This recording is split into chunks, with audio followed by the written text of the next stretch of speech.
I began one of my books, hopefully, it was happily one that wasn't mentioned, Fear of Physics, with a physics joke, the only physics joke I know. And it's appropriate, we have a very little blackboard here, which unfortunately I'm going to write on, and so you're going to have to try and see it. I'll try and write as big as I can, but since my writing's illegible, it really doesn't matter. But, so the joke begins this way. There's a dairy farm that is having trouble producing milk, and so they call in 3 consultants, an engineer, a psychologist, and a physicist. And they ask them to look at the farm for a week and then come back and make reports. And so they do, and the first one they call him is the engineer, and he comes and he says, well, you know what, the milking tubes, they should be 40% wider so the milk flow will flow non-turbulently, and you know, it'll be more efficient, and he goes on, and that's fine. Then there's the psychologist who's called, and the psychologist comes up and says, well, you know, you should paint the barn green. It's a nice color, the cows will be happier, they'll make more milk, and it's fine. So then they call the physicist, who demands a blackboard, or in this case a whiteboard, and he says, okay, and he gets that and he says, okay, assume the cow is a sphere. Well, you actually laugh, that's good. Usually when I meant, that's a joke. And but now oh good. But you know, I want to show you that that's not so stupid. That the first thing we do, the hardest part of doing science, oh great, okay. The hardest part of doing science is erasing whiteboards that don't work, but anyway, oh, look at this. Let's see, man. This is either perfume or okay, look at that, look at that. Okay, now, the hardest part of doing science is approximating. Well, it's what we don't teach students in school. We give students problems that can be solved exactly, and it's one of the biggest disservices we do to students, it seems to me, is because from grade school all the way to PhD program, we design problems that can be solved and solved exactly. But of course, no problems in the real world can be solved exactly. And so giving up, letting go and giving up information is the hardest thing to do. So I want to just show you that thinking of the cow as a sphere is actually very powerful. So the first question I want to ask is, why, if you're running a farm, don't you make super cows? Cows that are twice as big or 5 times as big or 10 times big, a lot more meat there. And so let's just think about this. And so, of course, let me draw 2 cows. You'll recognize them. This is a cow. This is a super cow. Okay. Now, the great thing about a cow is it's easy to estimate a few things because a cow is so simple. It's a sphere. So, for example, let's say the radius of this cow is 1. Then the radius of this cow is 2. Okay? Now, we just need to know some things. First of all, we have to remember, what's the volume of a sphere? Now, some of you know this, but you don't have to know anything. See, the problem, my mother wanted me to be a doctor, and she made the mistake of telling me doctors were scientists, and in high school I discovered, I got interested in science, and I realized that, you know, they weren't. But one of the reasons I knew I didn't want to be a doctor is because there was a lot of memorizing involved. And as a physicist, I didn't want to memorize. And many physicists I know would be doctors if they could memorize things. But you don't have to memorize anything in physics. We teach it as if it's memorizing formulas, and it's nothing of the sort. Because the tools you have mean you never have to remember any formula to do almost anything. And we're going to, by the next hour, although it'll seem like 3, we will get to work that has won the Nobel Prize, and you will be able to do it. Okay? So, in any case, what's the volume of a sphere? Well, there's some numbers in front of it, but what do we know about volume? Volume, what do we measure volume in? Cubic something. Cubic meters, cubic inches, cubic something. So that means it's the cube of something. Now, the nice thing about a sphere is it's only got one scale, the radius, r. So the volume of a sphere is proportional to r cubed. Okay. What's the area? What do we measure area in? Square. So, right? So the radius is r, and the area is proportional to r squared. Okay? That's all we need to know. Because what's the mass of a super cow? Well, the mass, of course, is going to be the amount of stuff. And if they're made of the same material, the amount of stuff is going to be proportional to the volume of the cow. And so the amount of stuff of the super cow, if it's twice the radius, the mass is 8 times as big. Okay, as this cow with mass 1, that has mass 8 in some set of units. What's the air surface area of the cow? Well, the surface area of the cow goes as r squared. So the surface area is 4 times bigger than the surface area of this. Okay. Now let's think about what holds a cow together. It's pressure. The pressure, the skin is holding the cow up against the pressure of the cow standing there hanging over. Okay? And so pressure is force per unit area. Well, the force of the cow on the skin is the mass of the cow. So the mass per unit area gives you the pressure of the cow. But now we see there's 8 times the mass and only 4 times the surface area. So the pressure on the skin of the cow is twice as big. And if it's made of the same stuff, if you make a cow that's too big, it'll fall apart. The skin just won't hold. So that's why we know that you don't make super cows, because eventually they fall apart, which is embarrassment. Okay, now, that's simple. You may say that's trivial. But now I want to show you how powerful this is, how much biology you can do without knowing any biology, which is always good. Okay. So that was a rough approximation of a cow, but now let's try a better approximation. This will look, that was a pretty poor picture of a cow, but this is a much better picture of a cow. There you go. Okay. That looks much more like a cow, a big sphere, sort of attached to a little sphere, which is its head. Now let's make a super cow. Everything is twice as big. Well, what do we need? Okay, let's think about that cow. You got a head attached to a body by a neck. Now, what's the strength of a rod proportional to? It's proportional to the area, cross-sectional area of a rod. So if we now have done the necessary work, we know if this rod is twice as big, twice the radius of this rod, then the cross-sectional area of it is 4 times as big as this. But we know the head is 8 times more massive than that. This is why the dinosaurs became extinct. It's really simple. You cannot make large animals with big heads. They have to be stupid. Because eventually the strength of the rod holding up the neck, holding up the head, will not be able to hold up the head. So dinosaurs are big animals. I'll clean this eventually. Big animals with little heads. For a reason. It's nothing to do with biology. Of course, it is everything to do with biology, but biology just depends on laws of physics. So already, just by thinking of a cow as a sphere, or 2 spheres, we've now discovered why the largest animals with brains, largest brains, are not on land. They're on the water, because of course the buoyancy can hold up your neck. So that's why whales and dolphins have the largest brains on Earth. And we've learned so much just from picturing a cow as a sphere. Now, the point is, all of this could have been done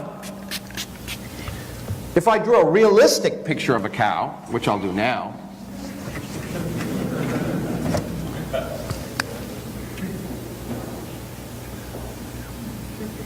There we go. That looks much better. If I can just I'm going to try another. I've got too much stuff here, but.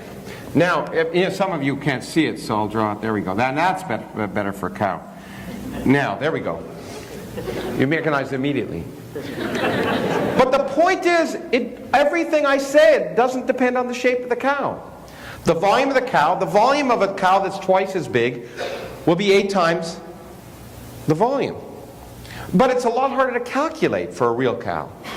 And therefore, we throw out the stuff we don't need to know. None of the details of the cow's shape mattered. And that's the key. It's approximating. It's knowing what to throw out. Now that becomes an art. The question is, how do you know what to throw out and how do you know what not to throw out? And that's where science comes in, and that's where experience comes in. And the way we learn what to throw out and what not to throw out is a central part of science. which, as I've said in a different context recently with Richard, when we were traveling around, which is to not know the answer before you ask the question, which is religion.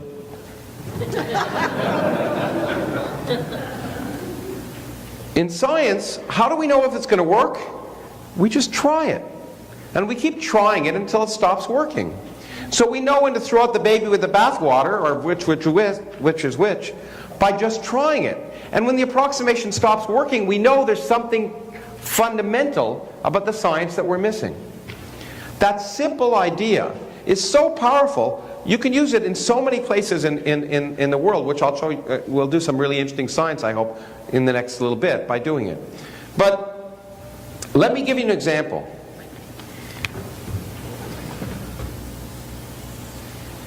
Did any of you recognize this? It's a cow, of course. No, it's the sun. But it's a slight difference. The sun, in case you hadn't known it, is a sphere. You look up in the sky and it's a sphere. So we, for hundreds of years, people have tried to understand the sun.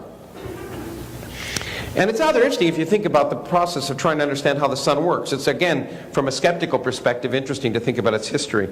Because the question was, how long is the sun going to live? And the first person to do a realistic calculation of that was actually a doctor, a German doctor in the 17th century, who... The size of the sun was well known. The mass of the sun actually could more or less be known. By 1798 we could know the mass of the sun. And so what he said was, let's assume the sun is basically a large chunk of coal that's burning. How long can it burn? Given how much energy is released by coal and the energy coming to the earth from the sun, how long can it last? The sun's about 1,000,000 times the mass of the earth, and you work it out. It's really remarkable. He worked out that the sun could burn, if it was a chunk of coal, for about 10,000 years, which was a great estimate, because at that time, that was the age of the universe, right? Bishop Ussher and all of that, 6,600 and some odd years. So 10,000-year-old sun was perfect. But of course, within a little while, it became clear, and it's clear now, except I was just in Alabama yesterday, and except for there, and Arkansas and Ohio, where I used to live, and Arizona, just among the state legislators, that it's clear that the Earth was a lot older than 10,000 years old. And that became a problem. And it was a problem for a long time until two physicists, Helmholtz, a German physicist, and Lord Kelvin, did another neat calculation. They said, well, you know what? There's another way to power the sun. When things collapse, they lose energy. And so maybe gravity is powering the sun, and the sun is slowly collapsing, and that's heating it up and producing the energy. And they did a remarkable calculation, said how long could the sun be powered just by gravity? And the answer was remarkable. It was 100 million years. The sun could basically fall for 100 million years and release in the process the gravitational energy of falling and emit the energy we see for 100 million years, which is a great leap. They did this in the 19th century, but again, by the end of the 19th century, we already knew that 100 million years wasn't long enough. The Earth was older than that. And so there was a real problem. How do you power a sun?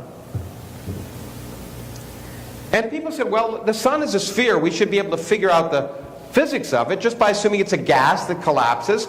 And all of that was well known by the end of the 19th century. The physics and chemistry of gases was well known. And you could calculate various properties of the sun, assuming it was a sphere. You could calculate its density as a function of radius, assuming it was a sphere. If it's a sphere, what does that mean? A sphere means, when we say when something's a sphere, we mean it has no characteristics that distinguish where you are on the surface or where you are on any other surface except the radius. That's the only thing that determines all of the properties of that object. So that's an incredibly simplifying assumption. The sun is as I'll describe later, is a very complicated environment. But let's make this ridiculously simplifying assumption that all the properties of the sun just depend on its radius. Then, as I say, they could calculate it could live for 100 million years by gravity, but that wasn't long enough. But using these properties and just taking the properties of hydrogen and helium gas, you could calculate the temperature as a function of the radius of the sun, and you find out the temperature in the center of the sun is 10 million degrees. Now that's not very hot. I come from Phoenix. It's not very hot. It's it may seem hot, but 10 million degrees is a temperature that could have been easily achieved in laboratories in the end of the 19th century. And essentially all of the physics and chemistry of materials at 10 million degrees was understood. And here was the problem. Everything that was known would not allow the sun to live more than 100 million years. And so, in fact, Sir Arthur Stanley Eddington, a very famous astronomer, wrote one of my favorite books in 1929, The Internal Constitution of the Stars. And I love this, because he said, there must be a new energy process that we don't understand that powers the sun. If this simple picture is true, there's got to be a new energy process. And everyone said, well, there can't be a new energy process because we understand physics at 10 million degrees. So it's got to be something, this simple approximation must be breaking down. And in one of my favorite lines in any science textbook, he said, a lot of people say that the sun, the inside of the sun is not hot enough. To all those people I say, go and find a hotter place. Which he meant go to hell. I like that. Anyway, it was a subtle thing that they don't do anymore. In any case, the point is this simple model required some new energy source. And of course in 1945, Hans Bethe, who'd been working on the Manhattan Project, had been the theoretical physics leader of the division. One of his people worked with him was Richard Feynman. Both of them later went on to win the Nobel Prize. Realized that in fact the very processes, the nuclear physics processes, which could release 1 million times more energy per unit mass than chemistry. 1 million times more bang for the buck, as my friends in Los Alamos would say. Now, just think about that. If it were charcoal or coal, it could burn for 10,000 years. If you have a process, nuclear fusion, turning hydrogen into helium, that's 1 million times more powerful, so you got 1,000 years, or 10,000 years, that's 10 to the 4th, forgive me. And if I have a process that can release 1 million times more energy per unit mass, then it can last 1 million times longer. And we'll talk about powers of 10 in a second. That means you would predict that this object could last 10 to the 10th years, 10 billion years. That's exactly how long our sun will last. Now, just think about this.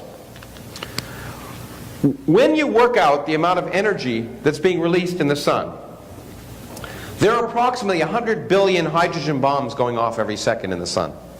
100 billion hydrogen bombs. It's what you might call a turbulent environment. Okay? If there was anything more complicated than a system with 100 billion hydrogen bombs going off, it's hard to imagine it. Yet we picture it as a sphere. And when we do, we come up with exactly the right age. And by the way, when we work it out with the amount of energy released, we come out with the right density profile, we think.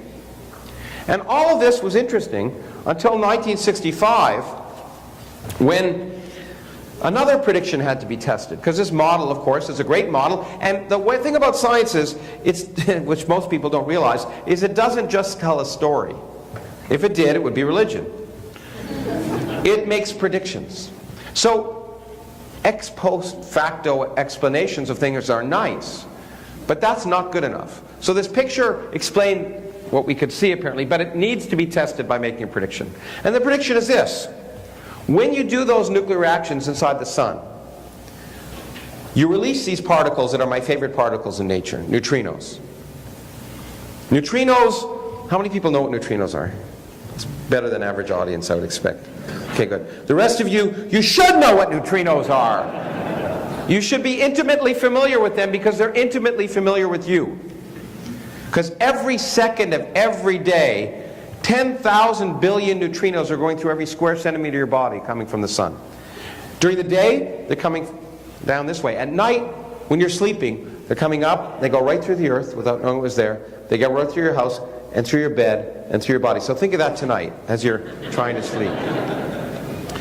Neutrinos are amazing because, in fact, the average neutrino from the sun can go through 10,000 light years of lead without interacting once. So you might think, well, how can we ever know that these neutrinos, they are a consequence of the nuclear reactions that we assume, or Hans Bethe assumed, powered the sun? How do we know they're there if they go right through the earth? Well, we use the laws of probability. Most neutrinos go right through the earth without knowing it was there, but every now and then one might interact. And this allowed a very brave and remarkable chemist, Ray Davis, near here at Brookhaven National Lab, he worked at, to build, and it amazes me that this was possible, that he actually convinced anyone to allow him to do this, in a deep mine in South Dakota, a mile underground. Put it underground because we're bombarded by cosmic rays. So if you have a very sensitive experiment, you'll be bombarded. But if you put a mile underground, the cosmic rays get stopped, and only the neutrinos make it through. And he assembled a detector which was 100,000 gallons of cleaning fluid. And you could calculate, or people thought, with the number of neutrinos coming from the sun and their interaction rates, that of the billions and billions of neutrinos going through the detector every day, one neutrino would on average interact with the nucleus of an atom of chlorine in the cleaning fluid, turning it into an atom of argon. So all you have to do is detect a single atom of argon in 100,000 gallons of cleaning fluid. You titter. Science fiction writers wouldn't dare suggest that, but Ray Davis did it. Ray Davis did it, and he later won the Nobel Prize for it. But there was a problem. In 1965 to 1985, he did the experiment for 20 years, and he got the wrong answer. A factor of 3 different than you'd predict. Now you might say, that's not so bad. But this is important. If we want to understand the sun and we want to understand the process of the power of the sun, we knew the number, and it's not off by a factor of 3. The uncertainty except maybe the uncertainty in this picture is wrong by a factor of 3. So the fact that he got it wrong didn't disturb many people, because they said, look, it's astrophysics. No one can do astrophysics. It's all garbage. There's all sorts of crap in the sun, and we don't know what it is. So this simple approximation doesn't work. There were a few people who said, no, it's a really good approximation, and you could test it. Because if you take the simple approximation of the sun being a sphere with the density and temperature just depending upon the radius, then we could do something neat. The sun actually rings because it's got a lot of stuff going on in it, and it vibrates. And you can actually look at the surface of the sun ringing with all of the stuff that's going inside of it. We can do solar seismology. And just like we look at explosions here on the Earth's surface to try and look for oil by measuring sound waves going through the Earth, we can do the same with the ringing of the sun. And the ringing of the sun tells us about its composition and profile inside, just like the ringing of the Earth allows us to look for oil. And that solar seismology agreed perfectly with this simple picture of the sun as a sphere. But we figured they got it wrong. And ultimately, the only other possibility was maybe the model was right. Maybe the simple approximation was right. And enough, and by the way, I worked on both sides, because it's better to hedge your bets. I made a lot of predictions about how the neutrino flux in the sun would change if you change certain things in the solar interior. I had a lot of neat ideas. Wonderful ideas. Like many of my ideas are wonderful, but nature isn't smart enough to use them. And then we also said, well, what? Maybe it's neutrinos. Maybe the neutrinos that are produced inside the sun change before they get to the Earth. Maybe neutrinos do something called oscillating. And so we did those predictions too. And said, okay, maybe neutrinos can oscillate, but that's only true if neutrinos have a very small mass. And only if for some reason the Earth-Sun distance just happens to be tuned so neutrinos of one type turn into neutrinos of another type before they get to the Earth. It just seemed ludicrous. Until the 1980s, when we built a set of experiments that could look for different types of neutrino. One in the Sudbury mine called the Sudbury Neutrino Observatory. And lo and behold, what did we discover? Neutrinos oscillate. And the people who first discovered it actually in a mine in Japan, the Super Kamiokanda mine, also won the Nobel Prize because we learned something fundamental about the properties of neutrinos. What makes that interesting is that in the standard model of particle physics, neutrinos can't have a mass.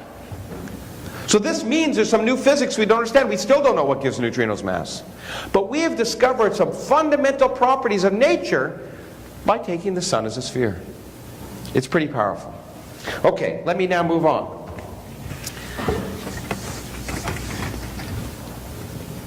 The other thing that makes us, and by the way, this will be really useful for most of you because you can win money in bars with this, is order of magnitude estimation. We make approximations, that's one thing, But the other is order of magnitude estimation. I just did it with those factors of 10 to the 4th and 10 to the 6th. If we can estimate things to just powers of 10, we can do remarkable calculations lightning fast that are almost always right. In fact, in physics, if you can estimate the order of magnitude roughly correctly, then you get, and in almost all cases, you get almost all the important science.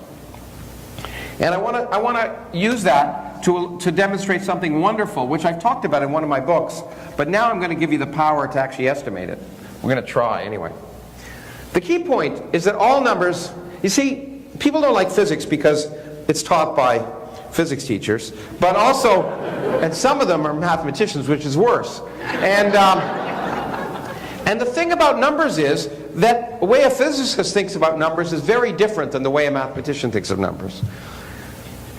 Numbers to a physicist are very different, and the numbers come with lots of baggage, but baggage is both bad and good. Baggage allows us to handle things, carry them, get you from place to place efficiently. And the point is, you know, to a mathematician, this is a number.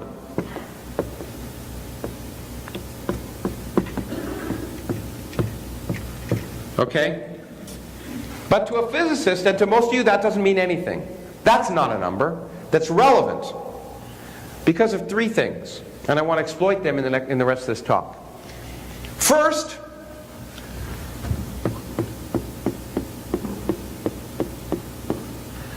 a physicist would write this as this. Every number in nature can be written as a number between 1 and 10 times a number to a power. 10 to a power. Now that may seem trivial. This is called scientific notation. But it allows you to do lightning fast calculations. For example, let's do a pop quiz. Get out a piece of paper. You're going to be graded. You don't believe me. Look at you. No one's doing it. No one's doing it. Okay. Let's try this. Okay, those people who are actually cooperating, which is 2 or 3 of you. Okay, you have 4 seconds. Multiply 232 by 523. 1, 2, 3, 4. What's the answer? Okay, see? Now, here's the problem. Most of you grew up being taught this by mathematicians. So you really care about 232 times 523. But to a physicist, and this is important, and this is, I'm always amazed when I go into grocery stores and young people have cashiers use these calculators, and you give them change and they just don't know what to do. You know, it's $10.60, you give them $11.10. They go, oh, shit. But, and the point is, to do the important stuff, you just have to keep things to an order of magnitude. So 2.32, you see what's great about this notation is it turns multiplication into addition. And none of you can multiply, but almost all of you can add. Except we can all multiply numbers between 1 and 10. Those we were forced to do in school and memorize. So 232 is 2.3 times 10 squared.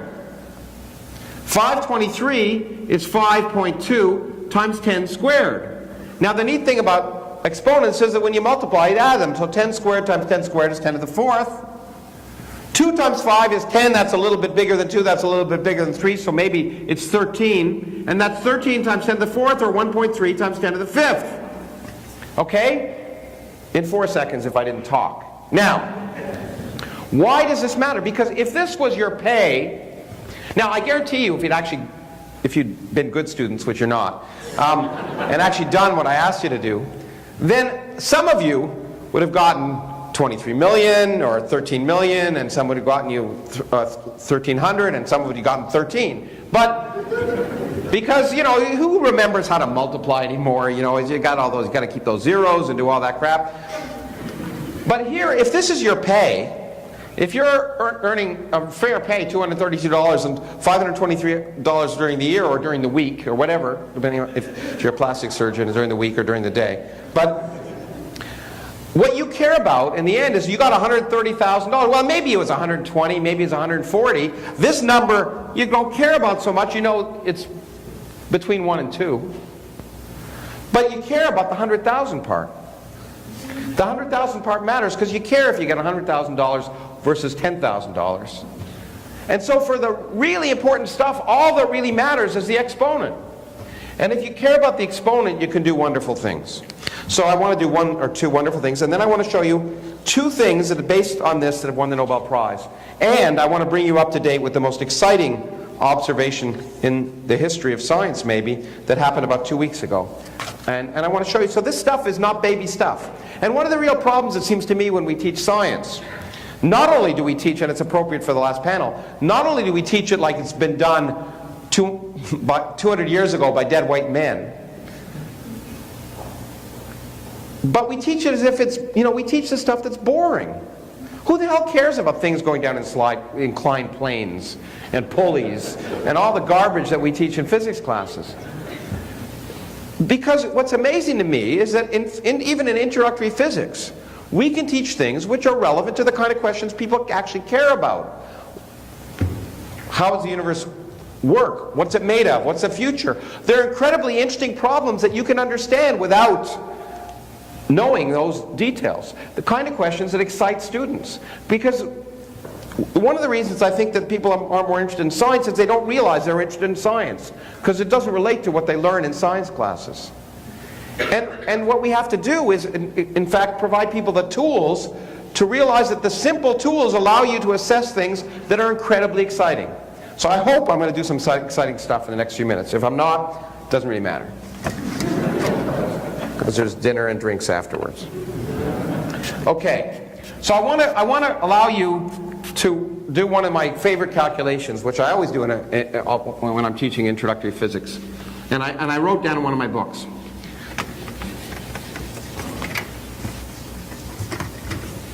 Let's see if we can get this done. Okay, take a deep breath. Hold it in. Keep holding it. Keep holding it. Keep holding it. Hold it. Hold it. Okay, let go. There was no reason to hold it in, but since you didn't do my calculation, I thought at least I should. But anyway,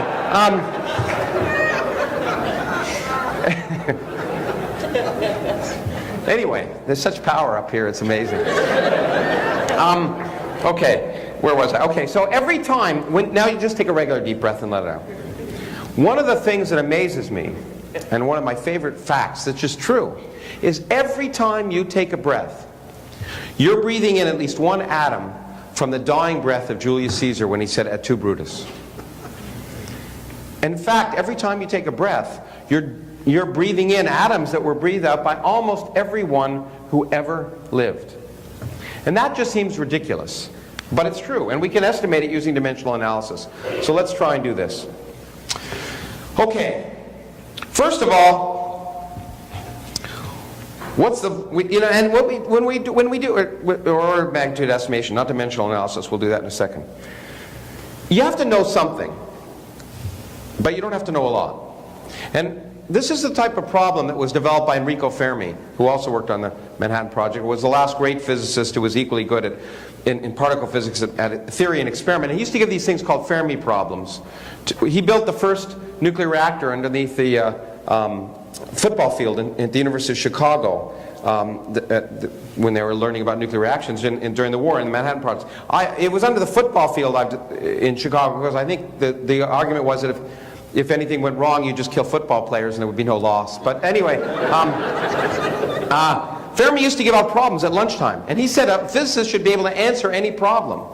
You might not get the right answer, but you should be able to figure out an algorithm to solve it. And based on what you know. You don't have to know a lot. So let's work with things we know. So, what's the volume of a breath? Well, how do we know that? Well, just think. Blow up a balloon. How big can you blow up with a given balloon? Okay. Well, you've got too big a room here for me to get it all from people. But let's say about the size of a milk bottle, maybe. About a liter. Does that seem reasonable? What's a liter? Anyone know? In terms of centimeters, cubic centimeters, its volume is a liter. 1,000 cubic centimeters. Okay, so a liter is 1,000 cubic centimeters. Let's just remember that. That's the volume of human breath. What's the volume of the atmosphere? Ooh, that's a hard one. Well, let's draw the atmosphere as a sphere. We can, in fact. We got the Earth, and we... That's a cow, I know. No, it's the sun. But anyway, what's great about this is, of course, it can be anything I want it to be. But here, so the atmosphere is this region here, outside. Now, how on earth can you calculate the volume of that? Well, it's hard, because you need to know high school physics and actually grade school geometry, but that's hard. So let's just think, what's volume? How do you calculate volume? Well, how would I calculate volume of this room? I calculate the area times height. Do you remember that? Right? Because volume is area times height. So I have to know the length and the width and the height. Then I'd be able to calculate volume of the room. So we can say, okay, the area of the atmosphere, or this volume of the atmosphere, is just, because the atmosphere is really small. It's more or less, you know, the Earth is big and the atmosphere is small. What's the height of the atmosphere? What's the height of the atmosphere? 60 miles. Some number of miles. Yeah, you know, I flew up yesterday before my plane was diverted to Dulles after it was flying above New York, because somehow it was out of fuel. I didn't figure that out. It was out of fuel above New York, so they took us to Washington. But anyway, and in any case, okay, so maybe you know, 6 or 8 miles is a pretty good estimate of where most of the air is, you know. So that's 10 kilometers, right? So the height of the atmosphere is 10 kilometers. So what's a good approximation for the height of the atmosphere? It's the surface area of the Earth times the height. Okay? But we know the surface area of the Earth, because and I'm actually going to probably, because I want to do things in great detail, I'm actually going to do it with the pi's. The surface area of a sphere is 4 pi r squared. Okay? So now we have to know the radius of the Earth. Well, I don't want to take you through this. We could do it by, you know, if you don't know the area of the Earth or the radius of the Earth, just think about things you do know. And then what I do with my students is say, okay, well, have you flown in a plane? What's the distance between, say, New York and Los Angeles? How many time zones is that? How many time zones are there around the world? And you can get the circumference of the Earth. And you get the circumference of the Earth is, you know, roughly 24,000 miles. And then circumference is 2 pi r, which is 2 pi is 6. So 4,000 miles, 6,000 kilometers. And that's 6 times 10 to the 8th centimeter. So 4 pi is 10. We all know that. And then, so 4 pi r squared, 6 times 10 to the 8th centimeters squared. Well, 6 times 6 is 36. 10 to the 8th squared is 10 to the 16th. We'll write that down in a second. Then I'd say, okay, that's the surface area of the Earth. Then the height is 10 kilometers. A kilometer is 1,000 meters. So 10 kilometers is 10,000 meters. Right? But a meter is 100 centimeters. So that's 10 times 10 to the 5th centimeters. So that's 10 to the 6th centimeters. Did I get that right? It's testing you. I think I did. So now, and I check, I had centimeters there and then centimeters squared there. I got the right units, centimeter cubed. So let's try this. This is 10 times 36 times 10 to the 16th times 10 to the 6th centimeter cubed. Okay, so let's estimate this. So 10 to the 16th times 10 to the 6th is 10 to the 22, 10 to the 23. This is 3.6 times 10 to the 24th cubic centimeters. 10 to the 24. You can't read it, but I can. Okay, so what fraction of the volume of the atmosphere is a human breath? 10 to the 3 over 10 to the 24. That's 1 part in 10 to the 21 or so of the atmosphere is a human breath. Okay? So every time he breathes out, those atoms get distributed around the atmosphere, and they form a fraction of 1 part in 10 to the 21 of the volume of the atmosphere. Now, when I breathe in 1,000 cubic centimeters. How many atoms are in that? Well, the only number you really have to remember is one you learned in high school. Avogadro's number. It tells you roughly the number of atoms in a cubic centimeter of solid, right? It's like something like 10 to the 24. Some number like that. 6 times 10 to the 23 or something like that. I forget it exactly. But it's something like that. So that's in a cubic centimeter of liquid, but in fact when a liquid evaporates it becomes 1,000 times bigger. So a cubic centimeter becomes a liter. So there's roughly 10 to the 24 particles in human breath. But 1 part in 10 to the 21 of the atmosphere is what you're breathing in when you breathe in. And in fact, because of the factor of 3, it's 1 part into the, it's something like 3 times 1 part in 10 to the 22. So you're roughly, this estimate tells you there are a few hundred atoms of the dying breath of Julius Caesar that you're breathing in every time you breathe in. It's not magic. It's true.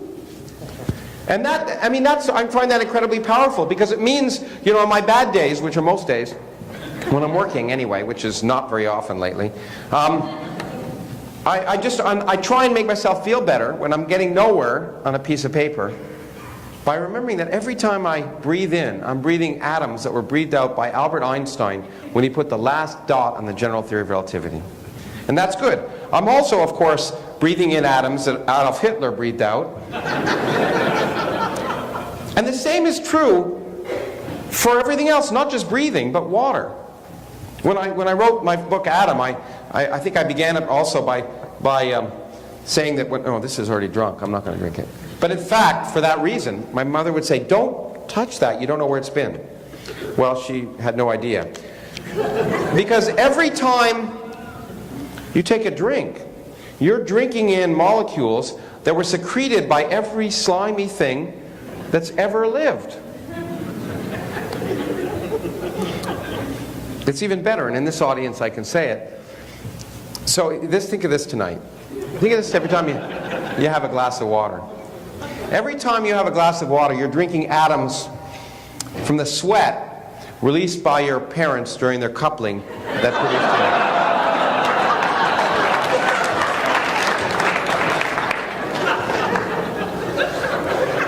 Okay. See how important this stuff is? Now, there's a great line from Shakespeare, from Macbeth, that I can't remember, but it's remember when he kills the king, he sort of says, it's in Old English, so I can't remember it. It's something like, will all the oceans on the earth wash these hands, or will my hands make the seas incarnadine, or something like that, which in English means, you know, I can't believe I'll ever wash out all this blood, because it will make, if I tried even with all the oceans, it would turn the oceans red. And it's true. I mean, that's also actually true. If you go out to Long Island or wherever and prick your finger and drop a little bit of blood in the ocean, and you come back a year later, if you work out things, if you put a teaspoonful of water, there should be at least an atom of your blood in that. So you really do turn the oceans red every time you bleed into it. And the sharks know that. Okay.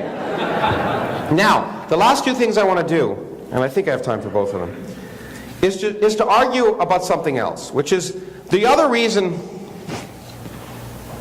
Okay, I'll do two things. I'll do two things. I'll skip out one of the Nobel Prizes because I want to have some time for questions. I didn't know how slow you'd be, but anyway. Okay.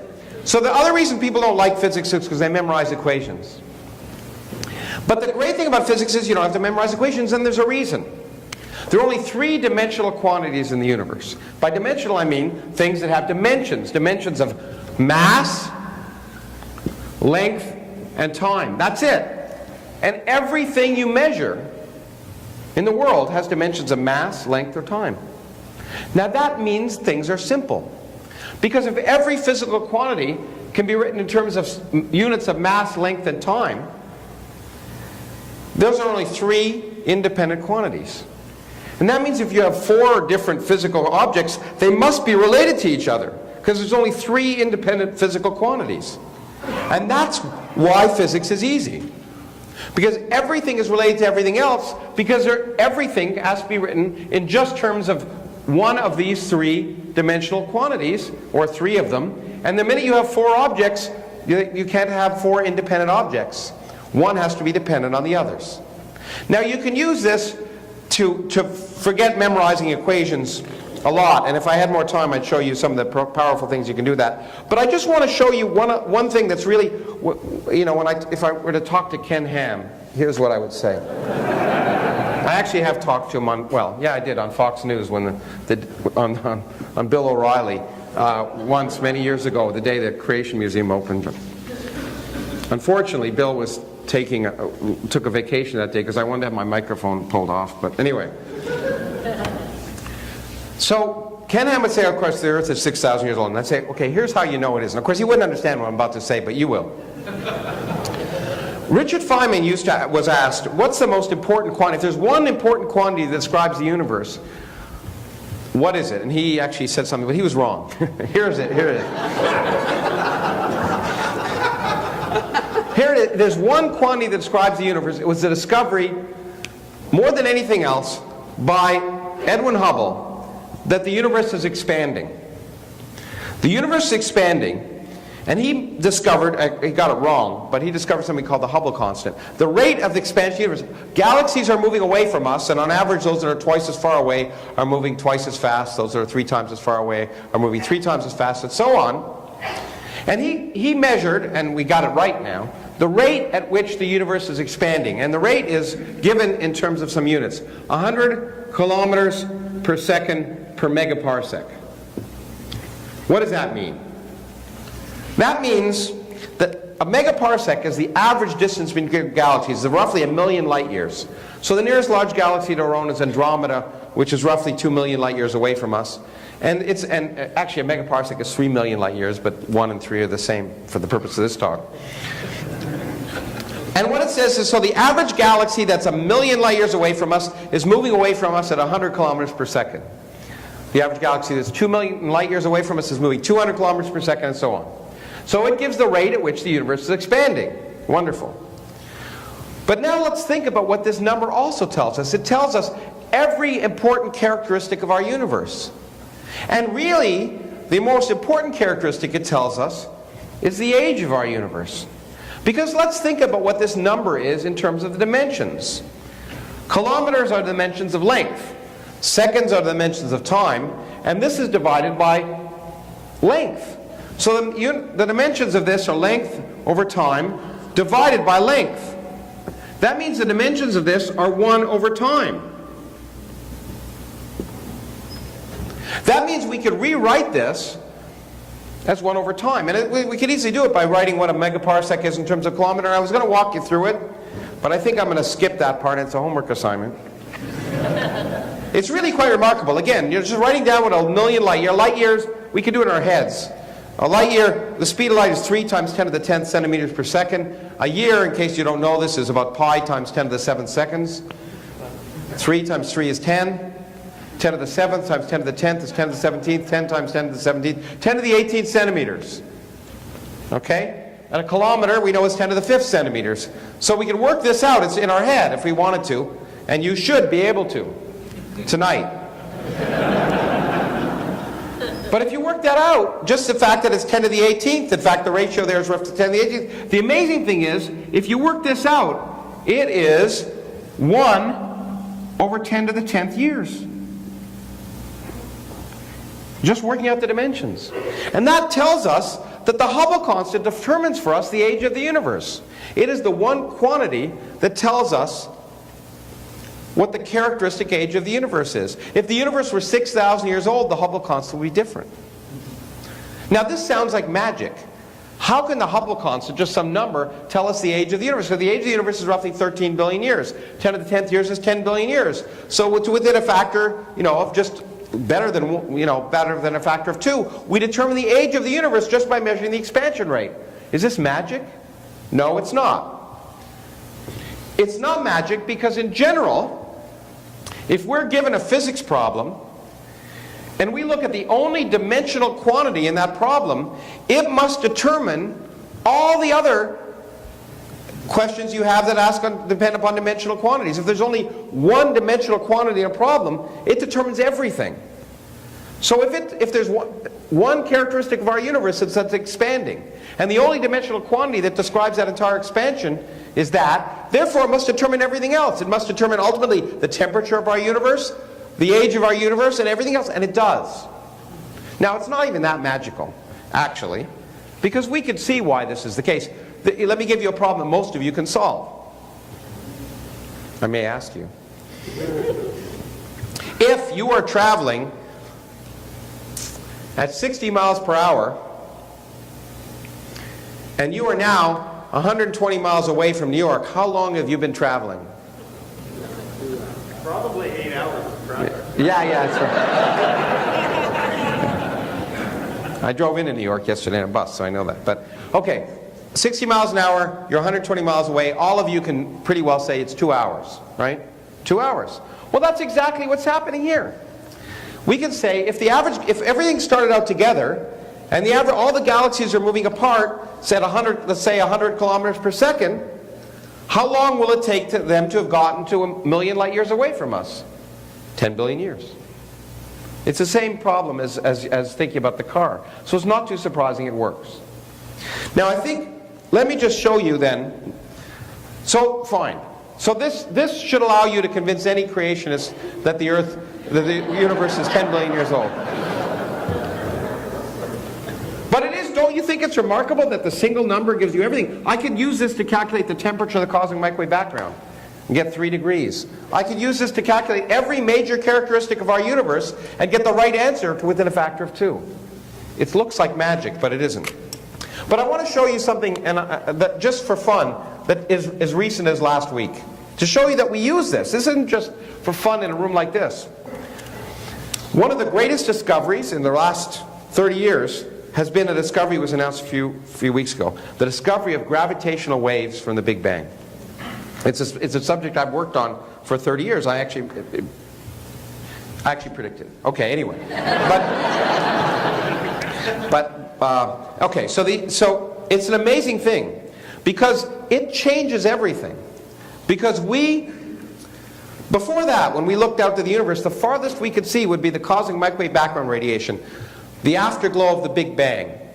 It was the first direct evidence that the Big Bang actually happened. And that surface where that radiation comes from is very far away from us, and it shows us what the universe looked like when it was 100,000 years old. A baby picture of the universe when it was only 100,000 years old. And that's why it's won 2 Nobel Prizes for looking at that surface, because it gives us a neonatal picture of the universe.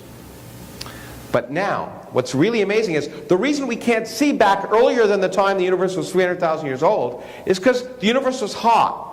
And it was opaque, because at that temperature, protons and electrons get dragged apart, and you get a plasma. And so for all times earlier than 100,000 years into the age of the universe was a hot, dense plasma, and you can't see through a plasma. So we can't look past that time. That's as early as we could look with light. But gravitational waves, which are predicted by Einstein, by Einstein's theory developed in 1916, waves of space and time, compressions and expansions of space and time, interact so weakly that waves from the very instant of the Big Bang can make it through that plasma.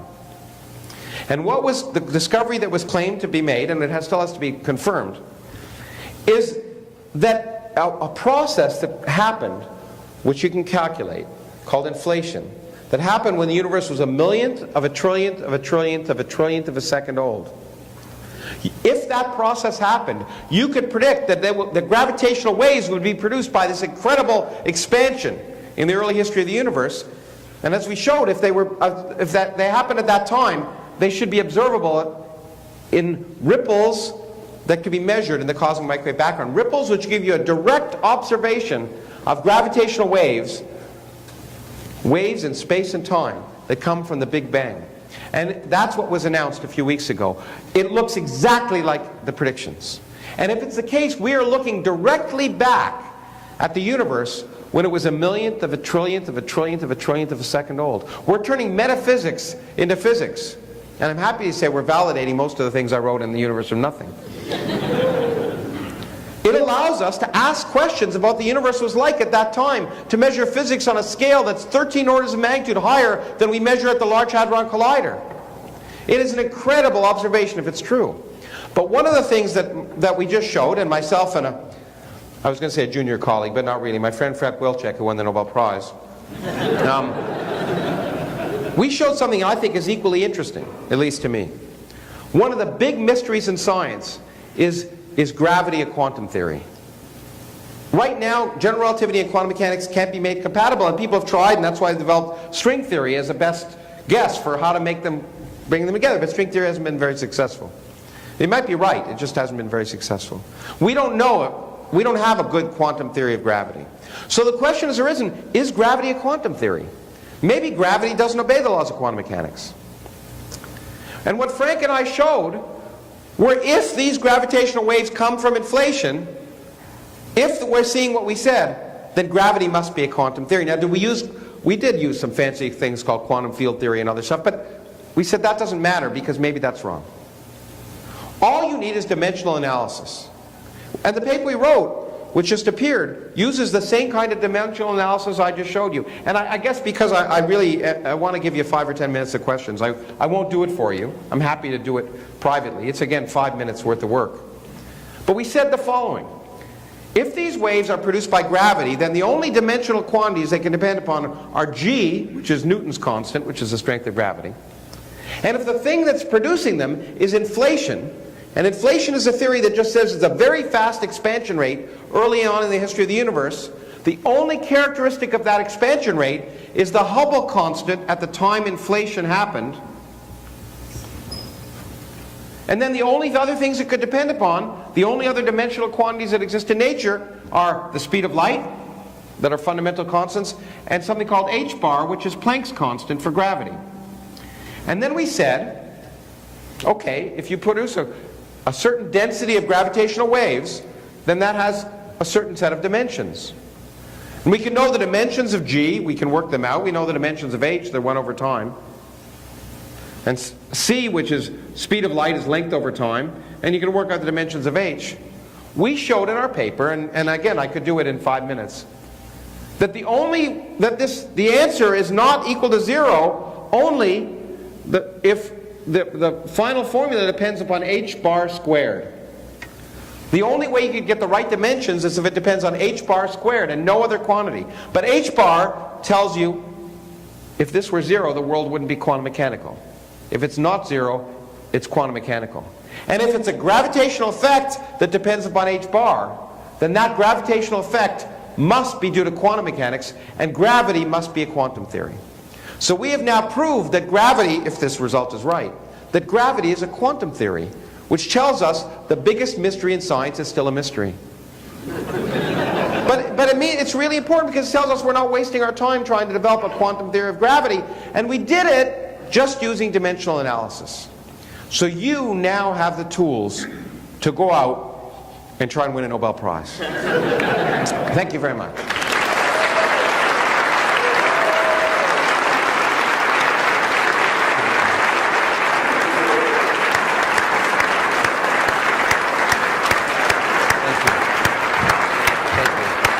Lawrence Krauss, ladies and gentlemen. One more time.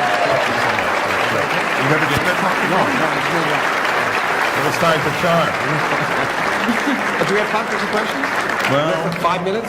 yeah. We have 3 minutes. We have 3 minutes for questions. A few short questions. Here's Can I some get of some the house questions. lights? Good, thank you. I wish I had them up. Where's when I was doing the handheld? Just give me that. And it. Yeah, but okay, run over. okay. Just 3 minutes, and then I want to see your answers. Okay. I'll repeat it. It doesn't seem to work. Okay. Here we go. Hello, testing, Yeah, testing. okay, there we go. All right, so in a universe from nothing, you predicted a future in which the evidence of the Big Bang would be self-destructive, would not be visible from Yeah. the Earth or anywhere else. I'll repeat this because I can barely hear myself. Does this new discovery about gravitational waves have any impact on that prediction? Yeah, okay. So I predicted in the universe from nothing that the universe was miserable. The future is miserable, which is clear. And what I said is quite remarkable, and it was that if things behave the way we think they're going to behave, in the far future all evidence of the Big Bang will go away. And astronomers and physicists 2 trillion years in the future, and there will be astronomers and physicists 2 trillion, not here, but the oldest long-lived main sequence stars live more than 2 trillion years. So there'll be stars with solar energy, and there'll be planets around those stars with organic materials, and they'll evolve into physicists, and then they'll measure electromagnetism. They'll discover that. They'll discover general relativity and quantum mechanics. They'll build telescopes, and what will they see? It's incredibly poetic. They'll see the universe we thought we lived in 100 years ago. Because all evidence, 100 years ago, 88 years ago, the picture of science was that the universe is static and eternal. And it contains a single galaxy surrounded by a vast eternity of empty space. That was the picture that science had in 1925. And just think how much has changed. In 88 years, we now know there are 100 billion galaxies, not just one. We know the universe is expanding and had a beginning 13.8 billion years ago. And we are able to do that because we can measure galaxies. But what's happening is the expansion of the universe is speeding up over time. And because of that speeding up, distant galaxies are moving away from us faster and faster. And eventually, they will be moving away from us faster than the speed of light. It's allowed. Because we teach you things incorrectly. We say nothing can travel faster than the speed of light, but you have to parse it more carefully.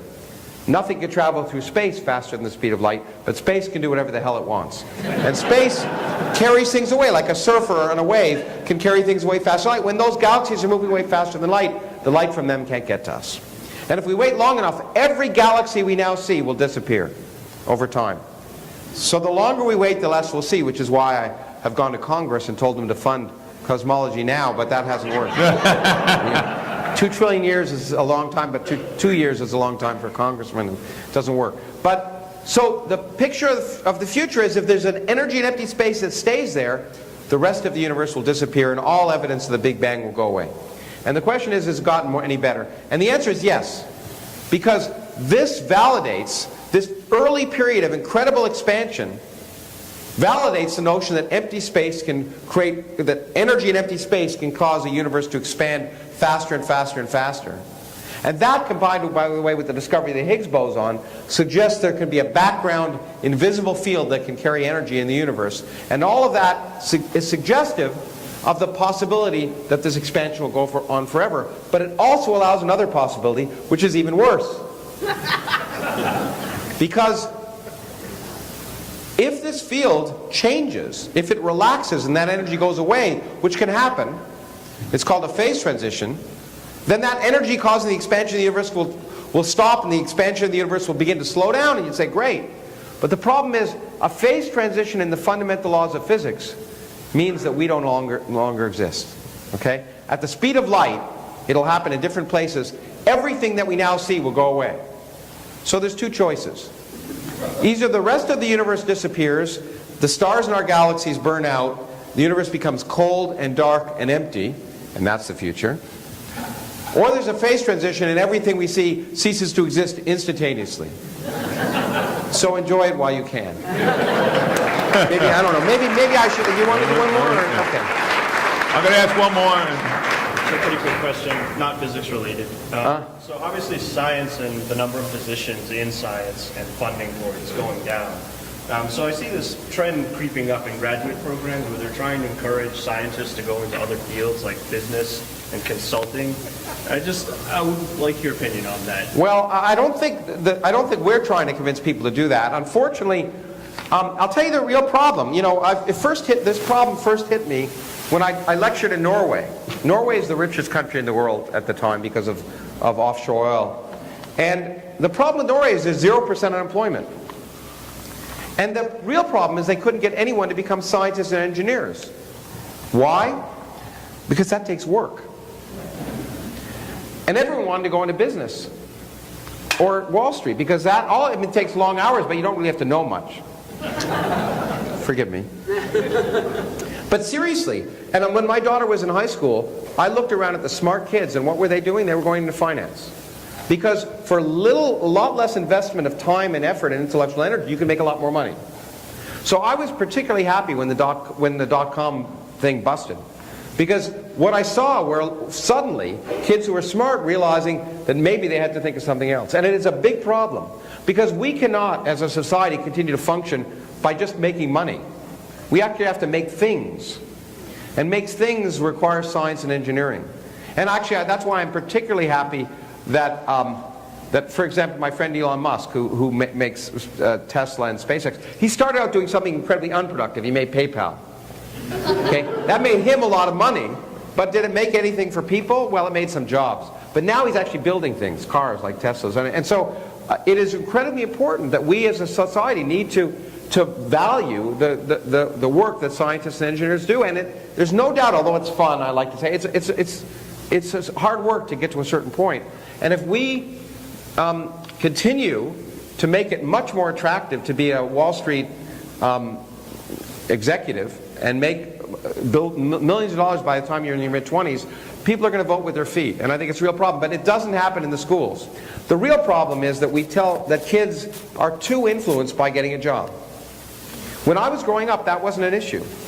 And I think it's going away now because everyone knows that no one's going to have jobs.